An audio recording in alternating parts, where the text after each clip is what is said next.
नमस्कार साथियों। आज से हमने एक नया टॉपिक शुरू करने का प्रयास किया है, Indian static GK MCQs.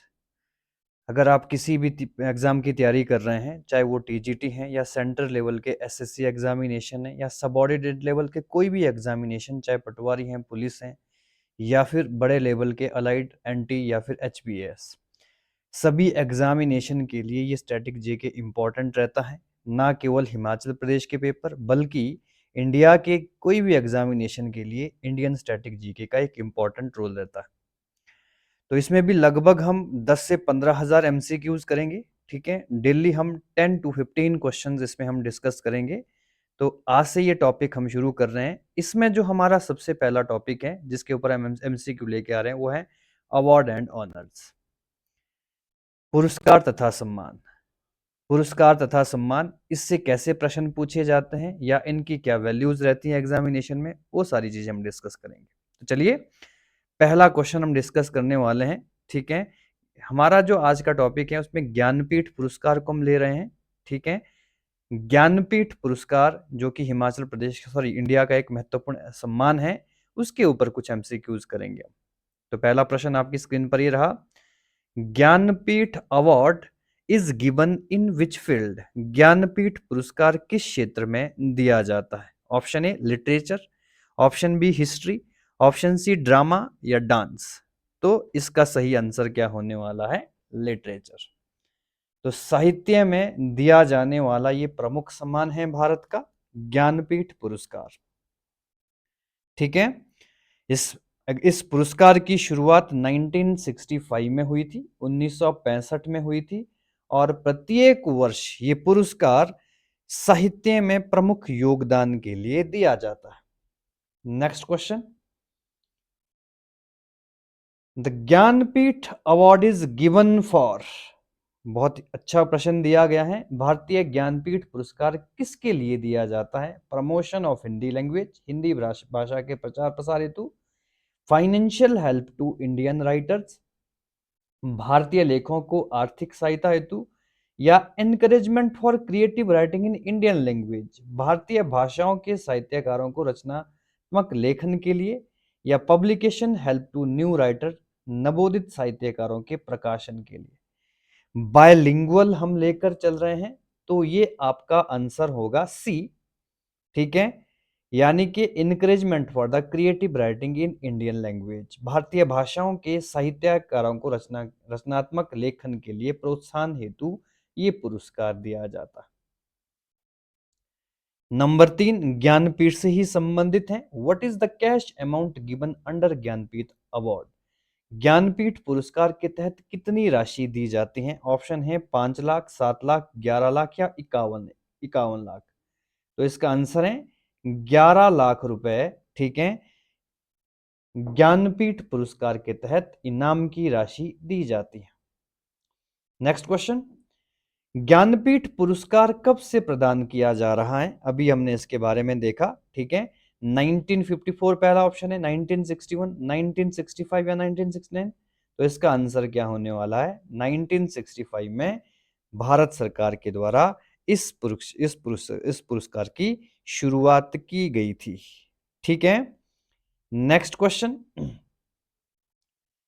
Which of the following award is related only to literature? निम्नलिखित में से कौन सा पुरस्कार केवल साहित्य से संबंधित है? ऑप्शन ए पुलित्जर, मेगासेसे, भारत रत्न या ज्ञानपीठ।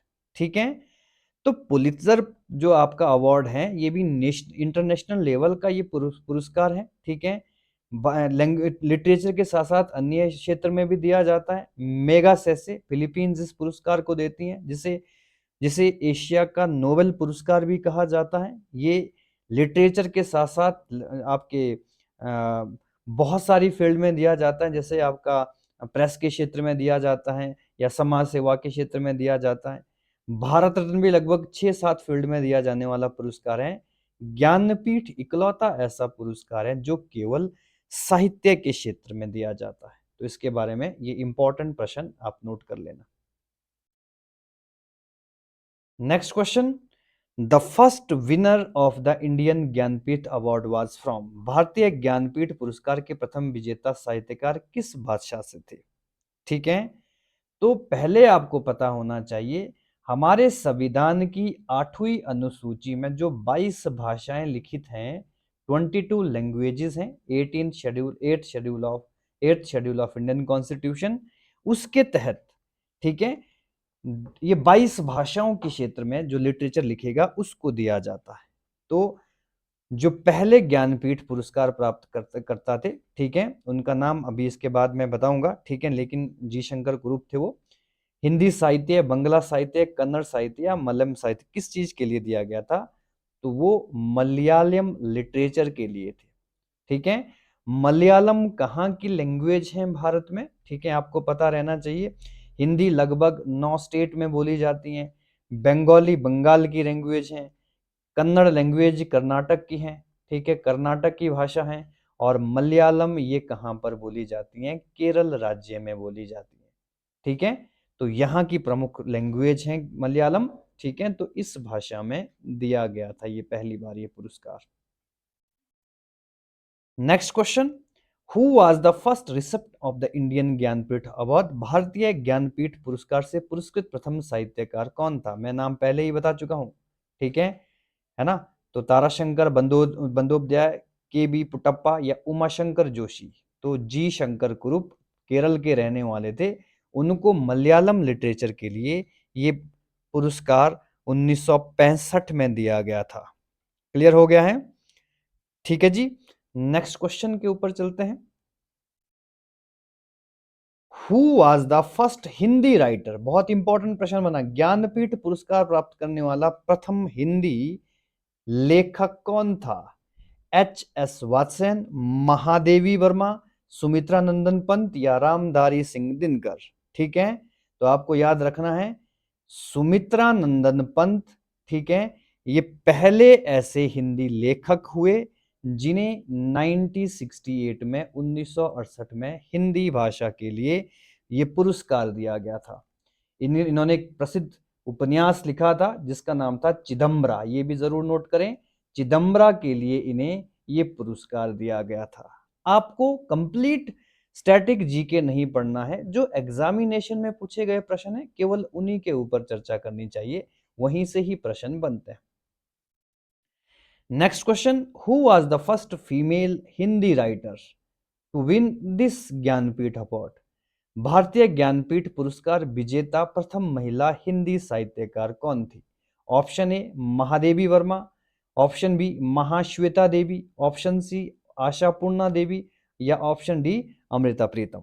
ठीक है, तो आपको याद रखना है 1976 में फर्स्ट फीमेल को दिया गया था और वो फर्स्ट फीमेल थी महादेवी वर्मा। ठीक है, महादेवी वर्मा को ये पुरस्कार दिया गया था उनकी प्रसिद्ध, ठीक है, उनकी प्रसिद्ध जो रचना थी जिसका नाम था यमा।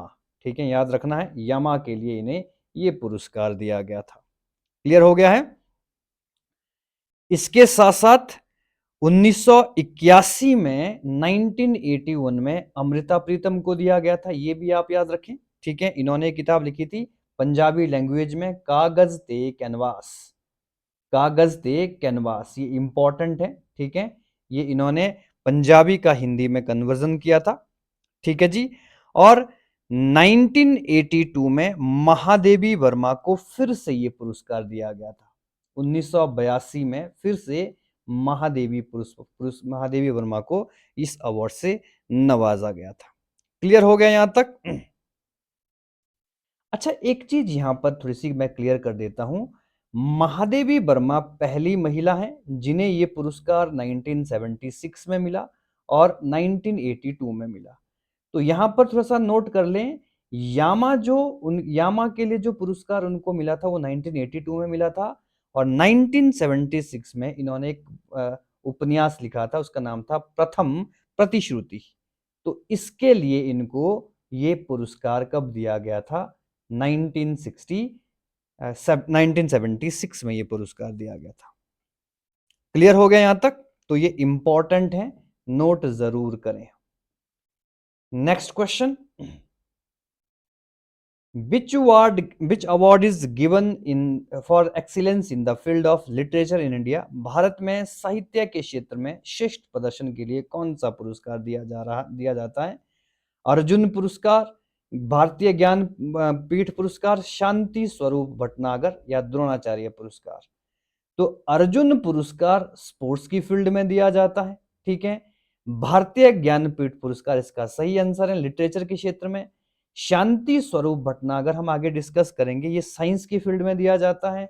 और द्रोणाचार्य पुरस्कार ये भी स्पोर्ट्स के फील्ड में दिया जाता है, मेयरली, ठीक है, टीचिंग के लिए जो किसी स्पोर्ट्स में क्या होते हैं, इंपॉर्टेंट टीचर होते हैं या कोच होते हैं, ठीक है, उन्हें ये पुरस्कार दिया जाता है।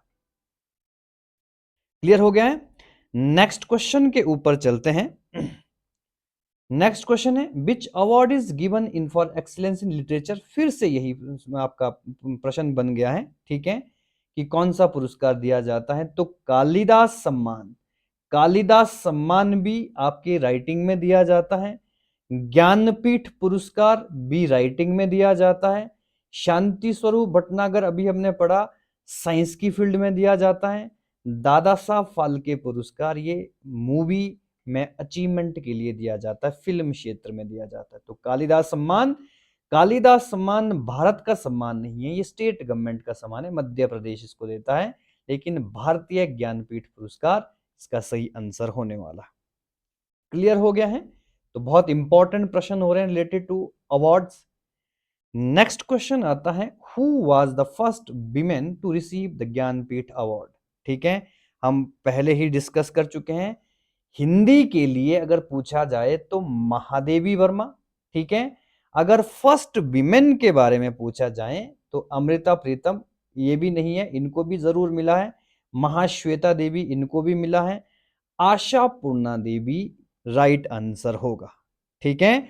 आशा पूर्णा देवी को, ठीक है, ये पुरस्कार, ये सबसे पहली महिला थी जिन्हें ये पुरस्कार प्राप्त किया गया था या दिया गया था पंजाबी लिटरेचर में दी। नेक्स्ट कौन सा आता है? Till 2011 which language include in the Indian constitution had not received the Jnanpith award? भारतीय संविधान में शामिल किस भाषा को 2011 तक ज्ञानपीठ पुरस्कार नहीं मिला है? ठीक है, तो उसका आंसर क्या है? संस्कृत में दिया गया है, सिंधी, कश्मीरी या कोंकणी।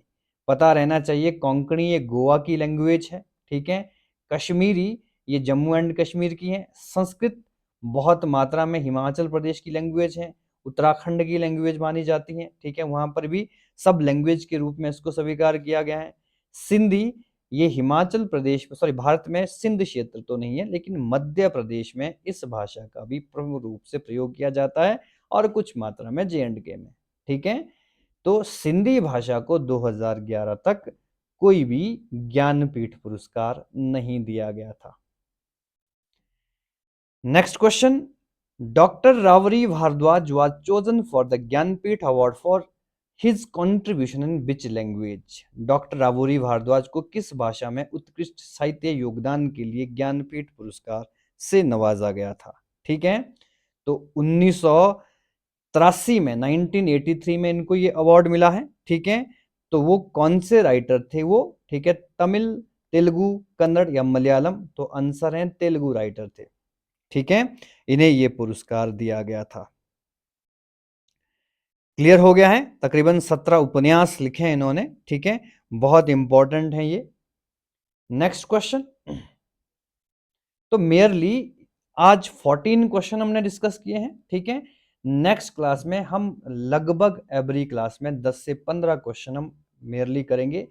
लगभग 100 क्वेश्चन हम केवल अवार्ड्स के ऊपर ही करेंगे। तो एक बार अगर आपने अवार्ड्स पढ़े हैं तो प्रॉपर तरीके से आप चीज़ों को समझ सकते हैं। अगर वीडियोस अच्छे लग रहे हैं, चैनल को सब्सक्राइब करें। स्टैटिक जीके के साथ साथ हम कंप्लीट स्टैटिक जीके के ऊपर एमसीक्यू करेंगे। उसके बाद हम साइंस एंड टेक्नोलॉजी, इन्वायरमेंट जैसे विषयों पर भी एमसीक्यूज करेंगे। बहुत बहुत धन्यवाद।